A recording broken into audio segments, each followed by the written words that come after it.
Gracias amigos por escuchar Verdad en la Red. ¿Por qué se suprimió el simbolismo del pueblo judío en la Santa Misa? Entre los muchos cambios que se introdujeron en la Iglesia después del Concilio de Vaticano II está la eliminación de las órdenes menores. Esto es, el portero del templo, lector, exorcista, acólito y subdiácono, dejando solo las órdenes mayores, que son el diaconado, el presbiterado y el episcopado. Esta orden menor fue eliminada después del Segundo Concilio del Vaticano en 1972 por el Papa Pablo VI. El que asista a la misa tradicional o misa tridentina, en las misas altas, verá que se presentan 3 clérigos al altar y se disponen en un orden muy peculiar, sobre todo al momento de la consagración. Vemos al celebrante, que es el sacerdote, luego detrás de este al diácono y en un escalón más abajo al subdiácono. En alguna oportunidad nos hemos tenido que preguntar, ¿por qué en la misa alta o en las fiestas especiales el subdiácono se tapa el rostro cuando llega el momento de la consagración? Primero, veamos qué es el subdiaconado. El subdiácono era un clérigo ordenado para servir en el altar. Es una orden anterior al diaconado y posterior al acolitado. El subdiaconado tiene unos orígenes que se remontan a los primeros tiempos de los apóstoles, cuando las distintas iglesias fueron creciendo y hubo la necesidad de ordenar a más de 7 diáconos. Por ser este el número establecido por la Biblia, se procedió a seguir ordenando para el servicio bajo la denominación de subdiáconos. Históricamente se ha encontrado mención del subdiaconado en cartas del Papa Cornelio del año 255. Esto nos deja ver que es una tradición de la Iglesia de muchísimos años.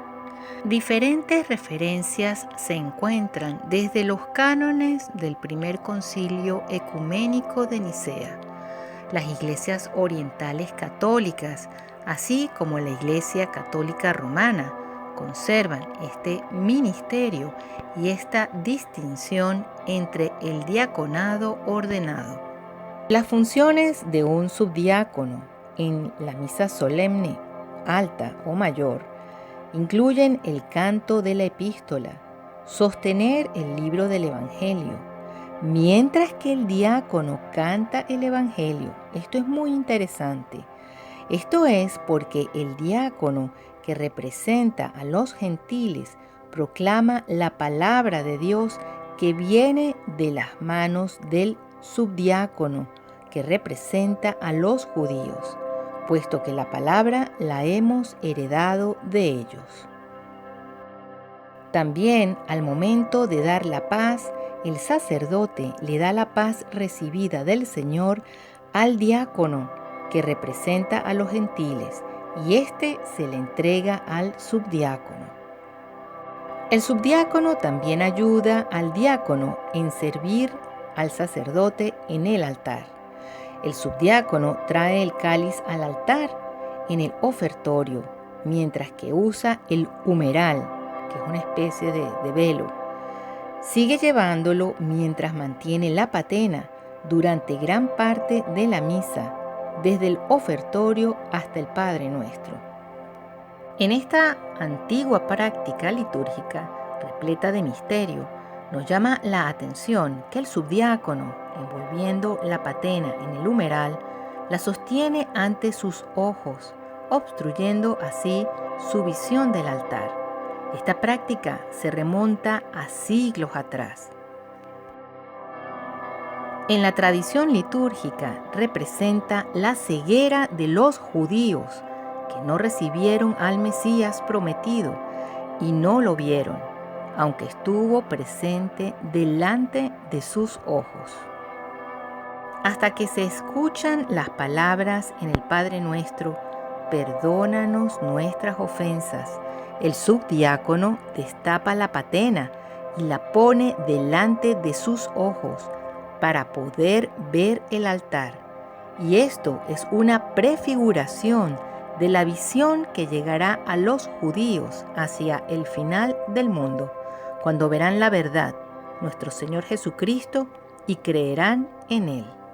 Cuando las ideas modernistas comenzaron a surgir a finales del siglo XIX, empezaron a interpretar esto de muchísimas maneras diferentes, pero la tradición nos dice que es la ceguera de los judíos. Todo este simbolismo que trae la misa tradicional, cargada de mensajes importantes para la salvación, la han querido suprimir, haciendo de este santo sacrificio una celebración orientada hacia el hombre. Y ahora, con los nuevos lineamientos de no hacer proselitismo con los judíos, pues no nos queda más remedio que pensar que todo este programa ecuménico fue algo bien planeado desde hace muchísimos años atrás y que se ha ido introduciendo dentro de la Iglesia por los modernistas. Con una liturgia que ha sido protestantizada, que parece más bien una asamblea de protestantes, donde se ha ido perdiendo la reverencia, lo sagrado, la hermosura. Bueno, no nos queda más remedio que ver que realmente la misa tradicional tiene un contenido y un misterio que transmite realmente la reverencia, el amor y el sacrificio de nuestro Señor Jesucristo. Ahora bien, la autoridad de la Iglesia no puede desobedecer el mandato de su divino fundador. Me refiero concretamente a un reciente pronunciamiento eclesiástico en el que se dice que no debe hacerse apostolado con nuestros hermanos judíos. Es una equivocación redonda. Si vos me permitís, yo voy a leer un puntito con respecto a lo que vos estás diciendo, ¿no? A este documento, sí, donde dice textualmente: los católicos no deben tratar de convertir a los judíos y deberían trabajar con ellos para combatir el antisemitismo, dijo el Vaticano el jueves en un importante nuevo documento que aleja más a la Iglesia de las tensas relaciones del pasado. Continúa el artículo diciendo: el cristianismo y el judaísmo están entrelazados y Dios nunca anuló su pacto con el pueblo judío, dice el documento de la Comisión del Vaticano para las Relaciones Religiosas con los Judíos. Por tanto, la Iglesia está obligada a ver la evangelización de los judíos que creen en un solo Dios de una manera diferente a la de la gente de otras religiones y punto de vista. También dice que los católicos deben ser particularmente sensibles al significado para los judíos que tienen el holocausto y promete hacer todo lo que sea posible con nuestros amigos judíos para rechazar las tendencias antisemitas. Yo no sé por qué se mezcla el holocausto con la evangelización. Yo creo que no tiene absolutamente nada que ver. Nada que ver, es la falta de rigor lógico y la falta de rigor teológico es gravísima. Parece mentira que a ese nivel los prelados cometan estas torpezas que superan toda ponderación. Es lo mismo que yo te diga a vos, Julio, vos estás mal, tomate una cafiaspirina y mañana comé dulce de leche de postre, no sé, no tiene nada que ver. ¿Qué tiene que ver el antisemitismo, que es una doctrina equivocada, que en cualquier caso menoscaba a la raza semita? ¿Qué tiene que ver el antisemitismo con hacer apostolado con los judíos? Es una torpeza inaudita y una falta de seriedad científica, teológica, al fin y al cabo la teología es también de algún modo una ciencia, es una falta de seriedad teológica expresarse como lo ha hecho la Iglesia en este comunicado. Las graves contradicciones que hay en el mismo. El documento dice así textualmente en el título: hacer la voluntad de nuestro Padre en el cielo, hacia una asociación entre judíos y cristianos. Y señala que al separar el judaísmo y el cristianismo, Dios quería una separación entre socios, no una separación entre enemigos. Yo me dedico un poquito a puntualizar el comienzo del título, donde dice hacer la voluntad de nuestro Padre en el cielo. Cuando nosotros los cristianos nos preguntamos cuál es la voluntad de Dios Padre para todos, pues quien responde es precisamente el mismo Dios, el Verbo encarnado, nuestro Señor Jesucristo, y dice: la voluntad de mi Padre es que conozcan a aquel que me ha enviado y a aquel que Él ha enviado. Es decir, la voluntad de Dios Padre es que conozcan quién es Dios Padre y luego quién es su enviado, el Verbo encarnado. Por lo tanto, si la voluntad de nuestro Padre es esto, el documento no puede realmente avanzar sobre cuestiones que no hacen precisamente a esa voluntad de Dios Padre.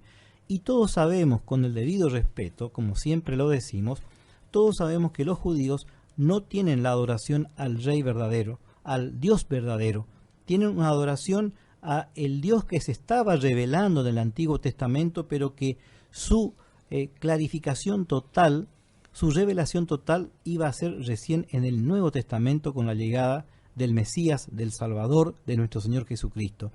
Y el Verbo encarnado, nos marcó que Dios es Padre, es Hijo y Espíritu Santo. De ahí la razón por la cual envió a sus apóstoles a que no solo predicaran, sino que enseñaran todo lo que Él hizo y dijo, y a su vez que bautizaran en el nombre de la Santísima Trinidad.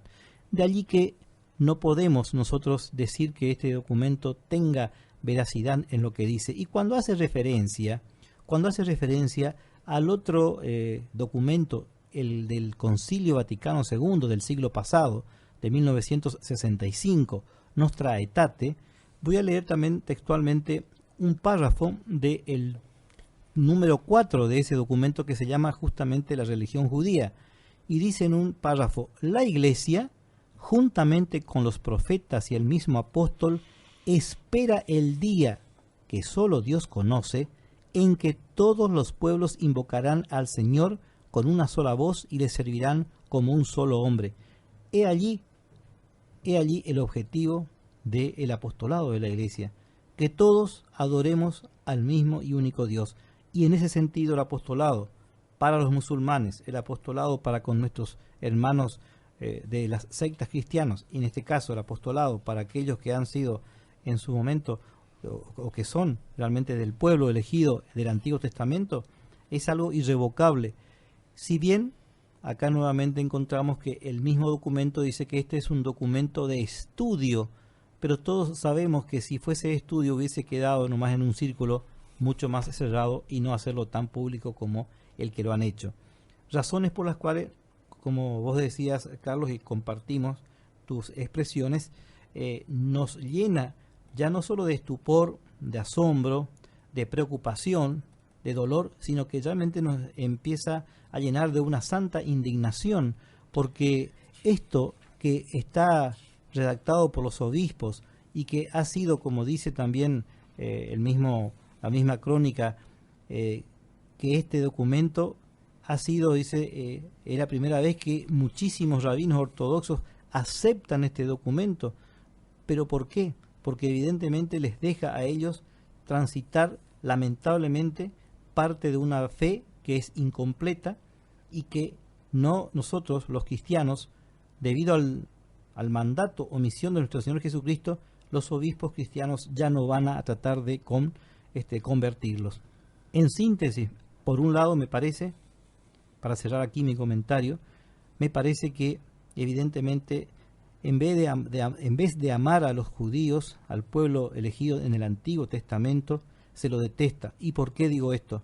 Porque si es que se amara realmente, quisieran que ellos se salvaran como todos nosotros los cristianos pretendemos salvarnos. Y la salvación viene del conocimiento del verdadero Dios y de la adoración al verdadero Claro, Dios. por eso hablamos de este retroceso de la Iglesia en estos últimos 50 años, precisamente, con mayor énfasis, desde la culminación del Concilio Vaticano II, y esto lo venimos repitiendo desde hace ya varios años. Evidentemente que esto no nos granjea mucha simpatía, mucha posibilidad animosa de recibirnos gratamente, pero la verdad hay que decirla. La historia y los frutos de esta Iglesia luego del Concilio Vaticano II sigue siendo la deformación de la fe cristiana, sigue siendo la falta de coherencia con lo que es el depósito de la fe. El depósito de la fe es el tesoro más preciado que debemos tener nosotros los católicos, es ese preciado tesoro que dejó nuestro Señor Jesucristo cuando en la cruz, crucificado, entregó su vida por nosotros, su carne y su sangre, y nos dejó en ese hecho milagroso que se repite en cada instante, en cada día, la Santa Misa, la posibilidad de recibirlo a Él plenamente a través del sacramento de la comunión. Y esta realidad hay que comentarla, y es el único camino de salvación. Entonces acá los obispos católicos en este documento del 11 de diciembre de este año, ¿qué están haciendo? Están impidiendo a los hermanos judíos que lleguen a la salvación eterna. ¿Les parece esto que realmente es cumplir una misión? Cumplir con la obligación que tienen de predicar la verdad,